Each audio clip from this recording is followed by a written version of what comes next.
Hakalai potrek unai tuang kawai niki college kabaran hagani onong ba. Kala jam sasikam umau jam sakmat ban penjanai ya kajing syakri jongka na kabanta kitu ki buan pule hagani ka jaka pule. Kani ka jaka pule kadai ka Synod College Shillong. Kabahakane ka kenti kala play ba sai ka postgraduate course Master of Arts haga subject Political Science kabaran hagani ka college. Ban pensa kan mau ya kani ka jing play ya kani ka course tumai.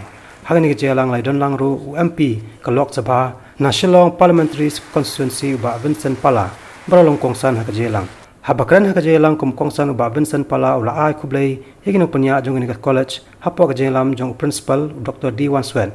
Ki balayu i jinga ya jing don kam jong samla pule ban kiyo shi kerdan ki bachelor haka jing pule jong ki. Daka ba penjana ya jing pule jong samla haka ni hi ka college.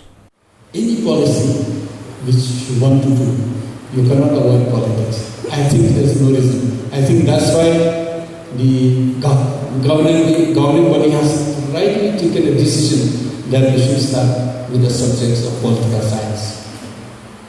I think the quality of the college doesn't depend on how many students produce. If you see the ranking all over the world, in India, we within 500 in the world, we have got only few. I think only, if I'm not mistaken, within 500 we have only 4 or 5. I forgot, I saw the list the other day, but it is not that they got 99%, 98%, but they have produced lots of research,